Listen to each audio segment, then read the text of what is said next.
세상에서 가장 무서운 건 칼이 아니라 웃으며 다가와 등을 치는 사람이다. 배신은 낯선 곳에서 오지 않는다. 가장 가까운 자리, 가장 따뜻한 미소 뒤에서 조용히 준비된다. 당신이 믿고 기댄 그 사람이 언젠가 당신을 무너뜨릴지도 모른다. 지금 곁에 있는 사람들 중 누가 진짜 미카타이고 누가 기회만 노리는 늑대인지 구별하지 못한다면 당신의 인생은 이미 그들의 손안에 있다. 오늘 나는 그 가면을 벗기고 당신의 인간관계를 송두리째 뒤흔들 진실을 공개하겠다. 배신은 예고장이 없다. 오히려 가장 가까운 거리에서 가장 편안한 순간에 가장 사소한 균열을 타고 들어온다. 그래서 첫 원칙은 간단하다. 아무리 믿는 사이라도 사생활과 비밀은 최소 공개, 지연 공개, 맥락 제한을 기본으로 관리하라. 정보는 한 번 밖으로 나가면 회수 불가하며 상대의 호감, 의리, 선의가 그대로 유지된다는 보장은 없다. 오늘의 내 편이 내일의 이해관계자가 되고 모임의 동료가 경쟁자가 되며 연인이 타인으로 바뀌는 데는 한순간이면 충분하다. 정보는 언제든 역할을 바꾼다. 지금은 공감의 재료이지만 내일은 협상카드, 모레는 공격 자산이 될 수 있다. 취약점이 담긴 서사는 특히 위험하다. 빚, 가족 문제, 건강 이력, 금전 흐름, 과거의 실수, 직장 내 갈등 같은 고급 민감 정보는 구술 한 번, 메시지 한 줄로 평생의 리스크를 만든다. 디지털 환경에서는 캡처, 포워딩, 백업으로 흔적이 복제되고 맥락이 제거되면 같은 문장도 전혀 다른 의미로 왜곡된다. 그러므로 공개 전 체크리스트를 습관화하라. 이 정보를 상대가 잃을 것이 전혀 없이 얻기만 하는가?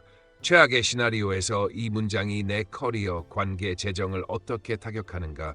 1년 후에도 이 공개를 후회하지 않을 자신이 있는가?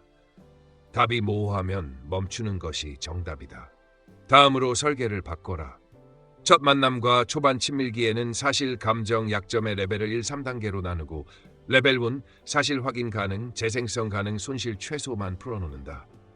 레벨 D는 상대의 비밀 보관력과 상황 판단력, 말의 일관성, 기록 관리 습관이 검증될 때까지 지연 공개한다. 레벨 4, 회수 불가, 악용 가능성 높음은 원칙적으로 가족, 법률 전문가, 치료자 등 법적, 윤리적 보호와 전문성이 결합된 창구에만 맡기고 사적 관계에서는 최대한 비식별화, 부분화해 나눈다. 진실을 말하되 전부를 말하지 않는다는 건 거짓말이 아니라 리스크 관리다. 위험 시점도 피하라. 술자리, 단체 채팅방, 감정 과열 상태, 이동 중 통화, 개방된 공간은 유출 가능성이 높은 환경이다. 기록은 남기지 말아야 할 땐 남기지 말고 남겨야 할 땐 정확히 남겨라. 상대에게 시험 공개를 통해 미세한 신뢰 테스트를 하되 실패를 가정한 상태에서만 설계하라. 마지막으로 비밀은 주지 않으면 잃을 것도 없다는 냉정한 역학을 기억하라. 인간관계의 온기는 경계 위에서 더 오래 지속된다. 경계가 없는 친밀은 유대가 아니라 침수다. 당신의 핵심 정보는 금고에, 대화는 현금처럼 소액, 분산, 용처 지정으로 다뤄라. 배신은 통제할 수 없지만 노출은 통제할 수 있다. 이 차이가 상처의 깊이를 결정한다. 정약용은 인간관계에서 진정한 친구를 가려내는 기준을 명확히 제시했다. 그는 결점이라는 것이 본래 누구에게나 존재하며 드러내면 반드시 이를 잡아내는 사람이 있고 감추려 해도 완벽히 숨길 수 없다고 했다. 그러나 중요한 것은 그 결점이 상대의 시야에 들어오지 않는 상태를 유지하는 것이며 그 순간만큼은 결점이 없는 것과 동일하다는 점이다. 이 통찰은 곧 인간관계의 본질을 꿰뚫는다. 진정한 친구란 내 결점을 단순한 약점으로만 소비하지 않고 그것을 나라는 사람의 일부로 인정하며 그럼에도 나와 함께 가치를 공유하는 사람이다. 그 가치는 돈이나 지위 같은 외부 요인이 아니라 내가 무엇을 소중히 여기고 어떤 원칙으로 살아가는지에 대한 깊은 공감이다. 진정한 친구를 만나기 위해서는 먼저 내가 그러한 친구가 되어야 한다. 이는 단순히 친절을 베푸는 차원을 넘어 상대가 잘못된 길을 갈 때 부드럽지만 단호하게 선을 그어줄 수 있는 용기, 형제처럼 화목하게 지낼 수 있는 온유함, 서로의 장점을 키워주고 단점을 보완해주는 성실함이 결합된 인격을 요구한다. 진심으로 서로를 격려하고 함께 노력하며 이해와 즐거움을 나누는 관계야말로 오래간다. 그러나 여기에는 함정이 있다. 장점만 보고 무조건 칭찬만 하는 관계는 진정성이 약하다. 진짜 우정은 필요한 순간에는 쓴소리를 아끼지 않고 그것이 상처가 아니라 성장의 자극이 되도록 말할 줄 아는 지혜에서 비롯된다. 친구란 내가 힘들 때 뒤에서 받쳐주는 사람이자 내가 넘어질 때 손을 내밀어주는 존재이며 내가 가는 길이 올바른지 묵묵히 살펴주는 동반자다. 그 관계 속에서 우리는 서로의 성장을 증폭시키고 인생이라는 무대에서 더 깊이 있고 넓게 세상을 바라보게 된다. 그러므로 정약용이 강조한 나를 알아주는 사람이라는 정의는 감정적 교감과 가치관 공유, 그리고 어려울 때 변치 않는 지원이라는 세 축으로 완성된다. 이 기준을 놓치지 않는 한 우리는 스스로 좋은 친구가 됨과 동시에 진정한 친구를 만날 가능성을 극대화할 수 있다. 진심과 목적을 구분하는 일은 인간관계에서 가장 치명적인 판단 기준이다. 누군가는 나라는 존재 그 자체를 좋아해서 다가오지만 또 다른 누군가는 내가 가진 돈, 지위, 능력, 인맥 같은 외부 자원을 목표로 접근한다. 전자는 내가 힘들 때도 곁을 지키지만 후자는 그 자원이 소멸되거나 더 이상 자신에게 이익이 되지 않는 순간 미련 없이 등을 돌린다. 목적형 관계의 특징은 단순하다. 내가 아플 때 연락이 끊기고 도움이 필요할 때 이유 없는 바쁨을 반복하며 나의 성취에는 관심을 보이지만 그 과정에서의 고통이나 실패에는 무관심하다. 이들은 내가 힘든 이유를 묻기보다 지금도 여전히 내가 제공할 수 있는 이익이 있는지를 계산한다. 더 무서운 것은 이들이 표면적으로는 따뜻하고 다정하게 행동하며 마치 나를 위하는 듯한 언행으로 경계를 무디게 만든다는 점이다. 그러나 그 친절은 계산된 친절이고 그 웃음은 목적을 감춘 가면이다. 이런 사람들의 위험 신호는 명확하다. 내가 잘 나갈 때 과도하게 붙지만 상황이 나빠지면 슬그머니 거리를 둔다. 내가 실패했을 때 격려 대신 침묵하거나 오히려 다른 이들에게 나의 약점을 이야기하며 자신의 위치를 지키려 한다. 진짜 관심은 무엇을 가졌는가가 아니라 어떤 사람인가를 향한다. 내가 가진 것이 사라져도 남아있는 사람, 내 결점과 한계를 알면서도 그 자리를 지키는 사람이야말로 관계의 본질을 이해한 사람이다. 그러므로 인간관계를 점검할 때는 반드시 질문해야 한다. 이 사람은 나라는 인간에게 머무는가 아니면 내가 가진 자원에 머무는가? 그 답을 찾아내는 순간 배신의 가능성을 절반 이상 걸러낼 수 있다. 공감 능력과 접근 태도는 사람을 신뢰할 수 있는지 판별하는 가장 직관적인 지표다. 진짜 좋은 사람은 내가 불편해하거나 어색해하는 상황을 빠르게 감지하고 그 감정을 완화시키기 위해 다가온다. 모임에서 혼자 어색하게 서 있는 나에게 불편하지 않으세요? 한마디 건네는 사람이 있다면 그는 최소한 사람 자체에 관심을 가진 사람일 가능성이 높다. 그러나 이와 반대로 목적 있는 접근은 지나치게 빠르고 과도한 친밀감을 동반한다. 처음 만난 자리에서부터 호칭을 과도하게 낮추거나 불필요하게 신체 접촉을 시도하거나 형님, 누나 하며 과장된 친근감을 표하는 유형이 그렇다. 이런 사람은 나의 경계심을 의도적으로 무너뜨려 자기 이익을 끌어내려 한다. 신뢰는 시간과 경험을 통해 서서히 쌓이는 것이지 억지로 당겨진 친밀감에서 오는 것이 아니다. 따라서 우리는 누군가 다가올 때 그 속도와 깊이를 관찰해야 한다. 관계의 시작이 자연스러운 호기심과 대화에서 비롯되었는지 아니면 불필요하게 나의 관심과 호감을 빨리 얻으려는 계산에서 비롯되었는지를 구분해야 한다. 진짜 관심은 나를 이용하지 않는다. 나의 말을 귀 기울여 듣고 작은 불편도 눈치채고 내 상황을 존중하며 거리를 조율할 줄 안다. 반면 가짜 관심은 겉으로는 웃고 있지만 속으로는 내가 가진 것들을 분류하고 평가하며 언제 어떻게 취할지를 계산한다. 결국 신뢰할 만한 사람은 속도 조절이 가능하고 나의 사적인 영역을 존중하며 서두르지 않고 관계를 심화시키는 사람이다. 이런 관찰력을 갖추면 우리는 진짜 관심과 가짜 관심을 거의 직감적으로 분리해낼 수 있다. 피해야 할 유형은 의외로 단순한 특징에서 드러난다. 첫째, 평소에 손해를 절대 보려 하지 않는 사람이다. 이들은 작은 이익이나 사소한 유불리에도 즉각 반응하며 자신이 조금이라도 불리해지면 태도가 눈에 띄게 변한다. 관계의 본질이 상호 신뢰와 배려라면 이런 유형은 애초에 그 토대가 없다. 나에게 접근한 목적이 순수하지 않기 때문에 이익이 사라지는 순간 관계도 함께 소멸한다. 둘째, 시간 약속을 반복적으로 어기는 사람이다. 단순한 지각 한 번은 누구에게나 있을 수 있다. 그러나 습관적으로 약속 시간을 무시하고 사과조차 하지 않는다면 그것은 명백히 상대방을 존중하지 않는 태도다. 이들은 타인의 시간을 자신의 시간보다 가치 있게 여기지 않으며 기다리는 사람의 감정을 이해하려는 노력조차 하지 않는다. 이런 태도는 공감 능력의 결여이자 배려심 부족의 직접적인 증거다.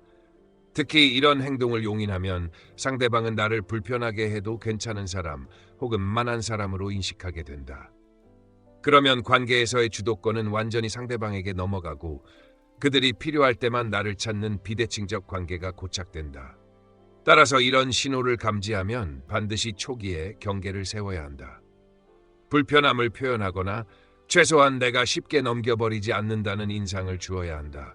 그래야 배신의 위험을 줄이고 내 시간을 소중히 여기는 사람들만 곁에 남길 수 있다. 관계를 지키는 힘은 결국 진심과 겸손 그리고 칭찬의 깊이에서 나온다. 정약용은 겸손이 사람을 머물게 하고 칭찬이 사람을 가까이 오게 하며 넓이는 사람을 따르게 하고 깊이는 사람을 감동시킨다고 했다. 이 말은 단순히 예의 바른 태도를 권하는 것이 아니다.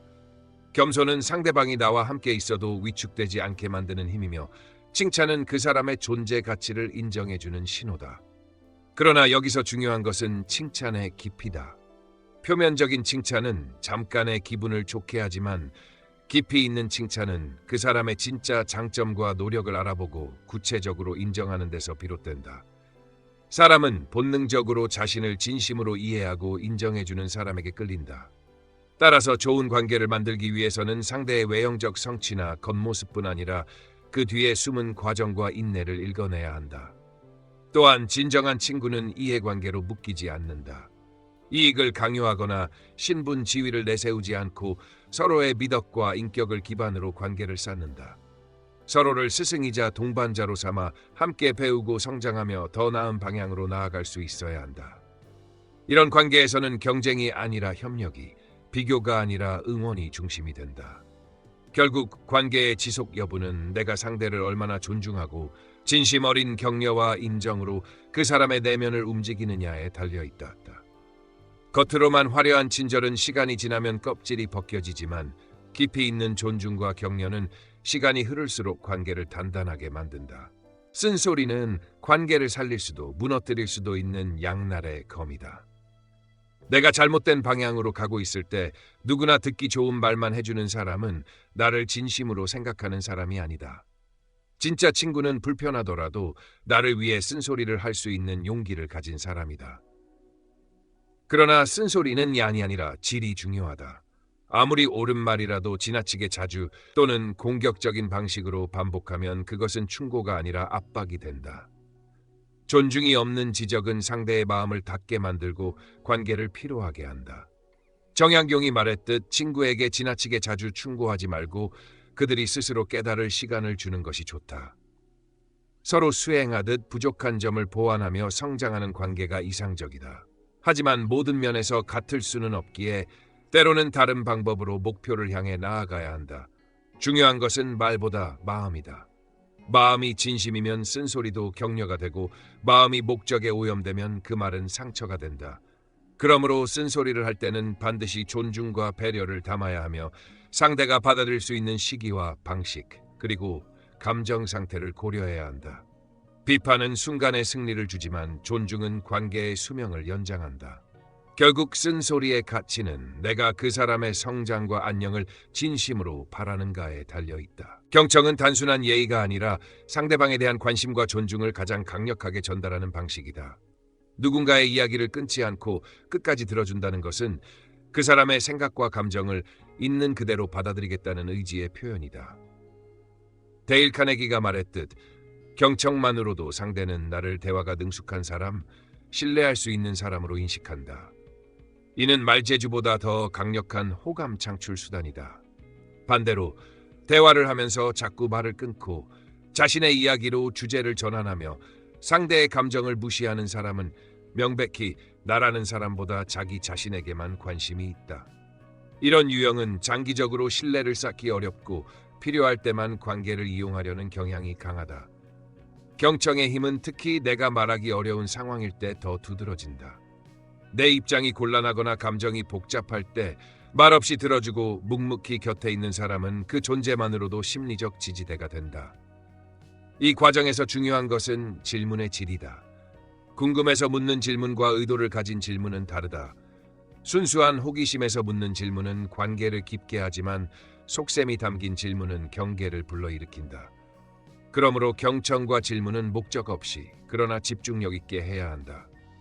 대화의 초점이 나에게 있는지, 내가 가진 것에 있는지를 구분하는 일은 배신 가능성을 가늠하는 유효한 잣대다.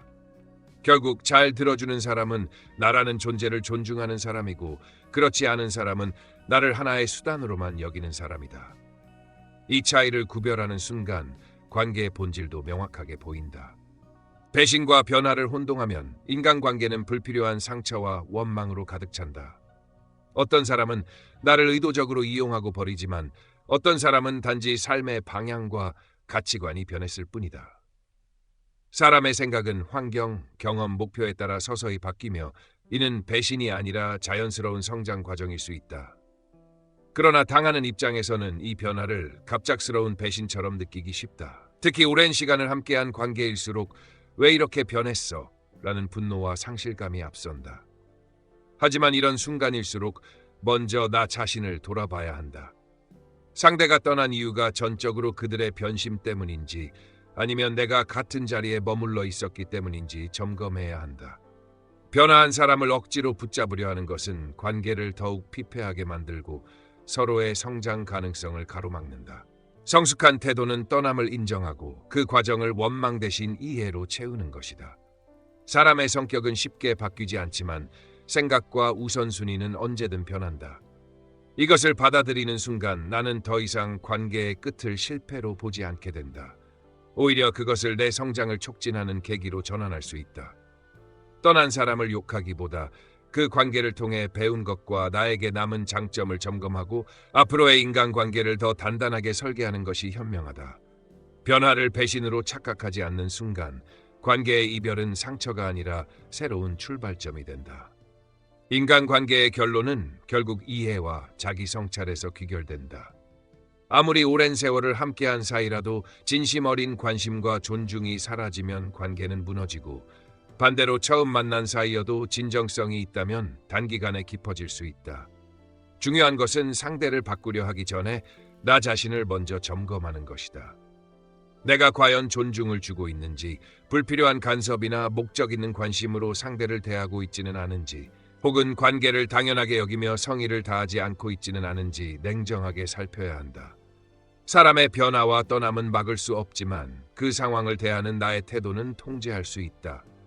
떠나는 사람을 억지로 붙잡지 않고 원망 대신 이해로 보내며 그 과정에서 나의 부족함을 인식하고 성장의 발판으로 삼는 것.